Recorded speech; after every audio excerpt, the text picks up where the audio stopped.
Hello बच्चों, कैसे हैं आप। मैं हूं रहमान सर और मैं अपने इस चैनल एमपी पॉइंट्स पर आपका बहुत बहुत स्वागत करता हूं। तो ठीक है बच्चों, हम लोग कर रहे थे एक्सरसाइज 12.3 की। हम लोग 8 सवालों को इससे पहले वीडियो में कंप्लीट कर चुके हैं। आज हम लोग सवाल नंबर 9 को सीखेंगे। जो सवाल नंबर 9 कहता है कि आकृति में ए बी और सी डी केंद्र ओ वाले एक वृत्त के दो परस्पर लंब व्यास हैं। यानी बड़ा वाला तुम्हें आपको चित्र दिख रहा होगा। ये चित्र आपको सवाल में परीक्षा में मिलेगा। ये कह रहे हैं कि इसमें ए बी यानी ए और बी और सी और डी, यहाँ पर डी बिंदु होना चाहिए। सी और डी ये दो क्या है, ये दोनों बड़े वृत्त के व्यास हैं। क्या कहा गया, लंब व्यास हैं। लंब का मतलब ये ए बी और सी डी ये एक दूसरे को क्या कर रहे हैं, आपस में ये काट रहे हैं। ध्यान दीजिएगा, ये दोनों आपस में एक दूसरे क्या कर रहे हैं, काट रहे हैं। इसलिए इसको क्या, यानी यहाँ पर 90 डिग्री कोण बना रहे हैं, इसलिए लंब व्यास है। फिर कहा तथा ओडी छोटे वृत्त का व्यास है। तथा ओडी यानी ओ और डी ये क्या है, ये छोटे वृत्त का व्यास है। यानी पहले पूरा एक वृत्त बना है, फिर इसके अंदर एक छोटा वृत्त बना है जिसका व्यास कितना है, ओडी व्यास है। अब इन्होंने कहा ओ ए बराबर 7 सेंटीमीटर। ध्यान दीजिए, ओ और ए यानी ओ से लेकर के ए तक की दूरी जो है वो कितनी बेटा, 7 सेंटीमीटर है। तो छायांकित भाग का क्षेत्रफल ज्ञात कीजिए। तो इसमें छायांकित भाग बना हुआ है, यानी ये दिख रहा है आपको जिसमें लाइनें खींची, ये हमें क्षेत्रफल ज्ञात करना है। तो ध्यान दीजिएगा, एक बार हम आपको समझा दे रहे कि चित्र क्या कहना चाहता। देखिए, ये पूरा बड़ा वृत्त बना हुआ है और अगर ओ और ए, देखिए ओ और ए की माप अगर 7 सेंटीमीटर दे रखी है तो ओ सी की भी माप 7 सेंटीमीटर ही होगी। क्यों? क्योंकि जो ओ ए वृत्त की त्रिज्या है तो वह ओ सी भी वृत्त की त्रिज्या है, और वही माप ओ बी की भी होगी क्योंकि ये भी वृत्त की त्रिज्या है, बड़े वृत्त की। और ओ डी भी हमारे वृत्त की त्रिज्या है, ये भी, इसकी माप भी 7 सेंटीमीटर होगी। लेकिन ओडी जो है छोटे वृत्त का व्यास भी है। तो चलिए हम लोग सवाल को लगाना स्टार्ट करते हैं। हम लिखेंगे बड़े वृत्त की त्रिज्या। देखिए दो वृत्त है इसलिए बड़े वृत्त की त्रिज्या आप R2 लिख लें। ठीक, R2 बराबर कितनी है, 7 सेंटीमीटर। ठीक, फिर नीचे लिखेंगे हम लोग छोटे वृत्त की त्रिज्या R1 बराबर 7/2 सेंटीमीटर। क्यों? ध्यान दीजिएगा, जब ओडी वृत्त का व्यास है, छोटे वृत्त का व्यास है, तो त्रिज्या हमेशा ही क्या होती है, व्यास की आधी होती है। तो छोटे वृत्त की त्रिज्या हो गई है 7/2, क्योंकि ओडी क्या, बड़े वृत्त की त्रिज्या। अब बड़े वृत्त की त्रिज्या की लंबाई कितनी है, 7, तो ये हमारी छोटे वृत्त की त्रिज्या 7/2 हो जाएगी। अब हम बात करते हैं छायांकित भाग के क्षेत्रफल की। छायांकित भाग का क्षेत्रफल बराबर कैसे निकलेगा, अब एक बार इसको समझ लीजिए। देखिए, छायांकित भाग कहाँ बना है, एक तो छोटे वृत्त में बना, तो पूरे छोटे वृत्त का क्षेत्रफल निकाल लो। तो यहां पर लिखिएगा छोटे वृत्त का क्षेत्रफल, फिर प्लस ब्रेक लगाइएगा।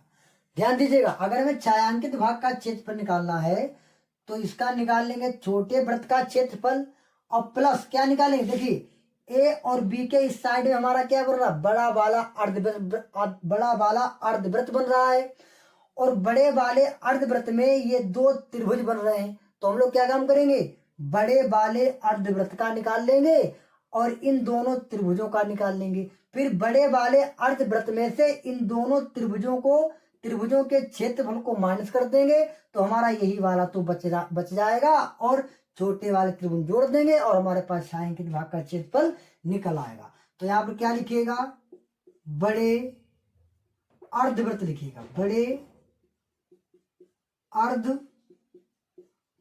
का क्षेत्रफल, फिर कर देंगे माइनस 2 गुणे 2। क्यों? क्योंकि दो त्रिभुज है ना, तो 2 गुणे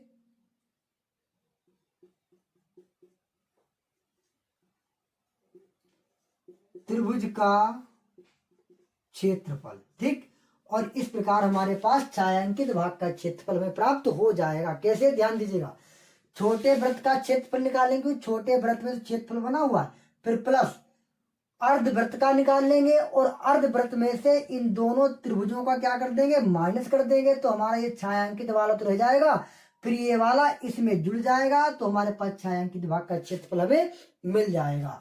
तो ध्यान दीजिएगा यहाँ पर, अब छोटे वृत्त का क्षेत्रफल, वृत्त छोटा या बड़ा हो, वृत्त का फार्मूला हमेशा ही r पाई r स्क्वायर होता है, लेकिन वृत्त छोटा है तो छोटे वृत्त की त्रिज्या को हमने r1 माना, तो पाई r1 स्क्वायर कर देंगे। इतनी बात आई समझ में।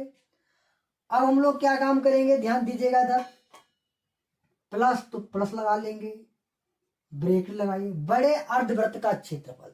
देखिए हमने कहा वृत्त छोटा या बड़ा हो, फार्मूला इसका क्या होता है, पाई r स्क्वायर, लेकिन बड़ा अर्धवृत्त है तो भी r2 कर दो, लेकिन अर्धवृत्त है तो इसमें 1/2 लगा दो, या फिर कहते हैं इसको 2 से भाग कर दे तभी तो आधा होगा। किसी भी संख्या में अगर आप 1/2 से गुणा कर देंगे तो वो आधा हो जाता है। फिर क्या लिखा, माइनस, तो -2 फिर गुणे त्रिभुज का क्षेत्रफल। तो ध्यान दीजिएगा, त्रिभुज के क्षेत्रफल का फार्मूला होता है 1/2 और गुणे आधार और गुणे ऊंचाई। अब ध्यान दीजिएगा, ये 2 की गुणा क्योंकि यहाँ पर 2 त्रिभुज इसलिए, और 1/2 गुणे आधार गुणे ऊंचाई, क्या ये तो सूत्र होता ही त्रिभुज का है। तो इधर ध्यान दीजिएगा, अगर हम इस त्रिभुज को इस प्रकार बना लें तो यहाँ पर C हो जाएगा, यहाँ पर और हो जाएगा, यहाँ पर हमारा B है, और ये भुजा हमारे पास 7 है। ध्यान दीजिए, क्योंकि ये त्रिज्या और ये भी हमारे पास 7 है, तो नीचे वाली भुजा ये होती आधार और ये वाली भुजा होती हमारी ऊंचाई।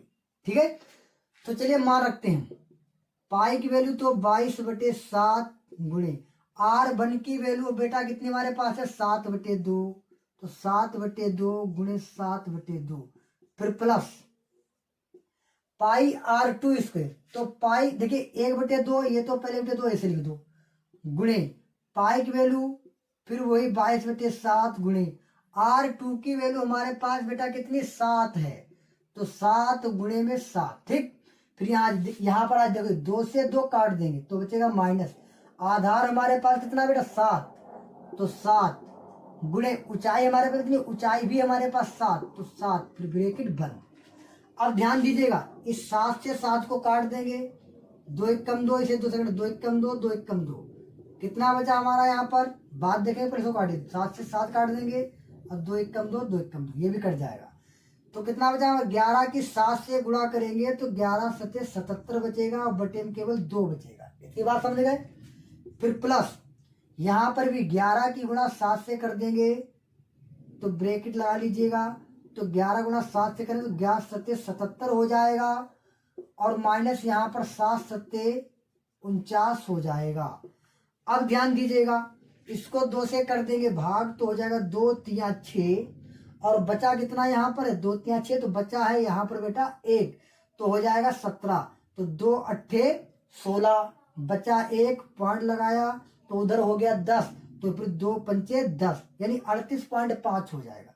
और इधर ध्यान दीजिएगा, ये 77 प्लस के 49 है माइनस के, तो 77 से 49 को हम लोग क्या कर देंगे, माइनस कर देंगे, तो 7 से 9 नहीं जाएगा, यहाँ दाएं लोगे दाएं मिलेंगे 10 7 17, 17 से 9 जाएगा तो बचेगा 8। ठीक है, 17 से 9 जाएगा बचेगा 8, और यहाँ से दाएं ले ली तो यहाँ पर बचे 6, 6 से 4 जाएंगे तो बचेंगे यहाँ पर 2। ठीक, अब सबको जोड़ देंगे, हमारे पास आंसर आ जाएगा। ठीक है, पॉइंट के बाद उधर कुछ है नहीं तो 0.5 तो ऐसे रहेगा, 8 और 8 16। देखिए आप अगर आपको जोड़ना नहीं आता तो आप ऐसे जोड़िएगा, 8.5 और 28 ऐसे जोड़ा, क्योंकि पॉइंट में इसमें कुछ है नहीं तो जोड़ दी, तो देखिए 0.5 तो ऐसे रहेगा, और 8 8 16 के 6 हाथ से लगेगा 1, 3 2 5, 1 हाथ से वाला 6, यानी कि आ जाएगा हमारे पास 66.5, और क्षेत्रफल का फार्मूला होता है सेंटीमीटर स्क्वायर। ये तो हमारा केवल बेसिक कार्य था जो आपको समझाने के लिए, बाकी बस इसी प्रकार हमें इसका छायांकित क्षेत्रफल प्राप्त हो जाता है।